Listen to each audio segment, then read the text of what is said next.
नाशिकमध्ये आज मोठ्या उत्साहात रंगपंचमीचा उत्सव साजरा केला जातोय। नाशिकमध्ये पेशवेकालीन रहाडमध्ये बुडवून रंगपंचमी खेळली जाते। पेशवेकालीन प्रथा ही आज सुद्धा नाशिकमध्ये जपली जाते। नाशिकमध्ये पेशवेकालीन जवळपास 11 रहाटी आहेत। त्यातल्या फक्त 4 रहाडींमध्ये सध्या रंगपंचमीसाठी प्रेक्षकांसाठी या रहाडी खुल्या करण्यात आल्यात।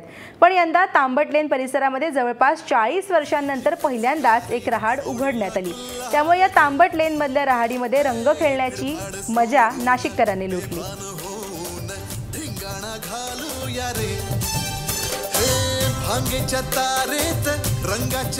दरम्यान कशा पद्धतीने ही संपूर्ण रंगपंचमी आज नाशिकमध्ये साजरी झाली याचबद्दल सांगतायत आमचे नाशिकचे ब्युरो चीफ अभिजित पाटील। नाशिकमधल्या रंगपंचमीला आज होळीच्या 5व्या दिवसानंतर सुरुवात झाली आहे। आपण बघू शकतो रहाड जे पारंपरिक रहाड आहे त्या रहाडमध्ये उडी घेत रंगपंचमी साजरी केली जाते। या रहाडमध्ये रंगाचं पाणी मिश्रित केले। सगळ्यात महत्त्वाचं म्हणजे या पेशवेकालीन रहाडी जे आहेत नाशिकमधल्या या मोजक्याच रहाडी आता शिल्लक राहिल्या आहेत आणि त्या रहाडींचं या ठिकाणी विधिवत पूजा पूर्ण झाली आहे आणि त्यानंतर खऱ्या अर्थानं रंगपंचमीला या ठिकाणी सुरुवात झाली आहे। ही जी रहाड आपण बघतोय ही 40 वर्षानंतर ही रहाड उघडली गेली आहे। त्यामुळे या ठिकाणी रंगपंचमी साजरा करणाऱ्या प्रत्येक रंगकर्मीचा आनंद हा अनोखा आहे।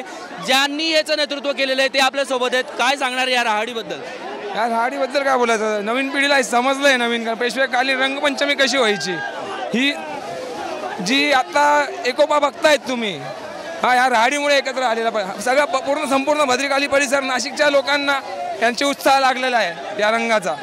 ही आज रंगपंचमीची घडते त्यातनं नुसता रंगच तर नाही प्रेम पण उतरले जातं याच्यातनं। आता 40 वर्षानंतर ही रहाड उघडली गेली आहे।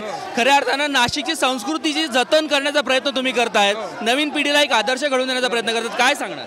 नवीन पिढीला आदर्श आम्हीच आता प्रत्येक बंधांना सांगणार का तुमच्या गल्ली जिथे जिथे नाशिकमध्ये बंद पडलेले आहेत रहाडी त्या नवीन वर्षापासून परत ओपन व्हायला पाहिजे। त्या नवीन पिढीला तुमच्या गल्लीतल्या लोकांना समजलं पाहिजे जेणेकरून लोकांना समजेल का आपली संस्कृती काय आहे। आणि ही जी गर्दी आहे ही गर्दी डिवाइड पण होईल आणि आनंद पण राहील सगळ्यांमध्ये। अगदी खरं आहे। रंगपंचमीचा जो महोत्सव आहे तो पेशवेकालीन काळापासून साजरा केला जातो। त्यावेळेची जी प्रथा होती ती आजही जपण्याचा प्रयत्न नाशिकमध्ये होताना दिसतोय। म्हणूनच ही रहाड उघडण्यात आली आहे आणि या रहाडीच्या माध्यमातून ही रंगपंचमी जी आहे ती साजरी केली जाते।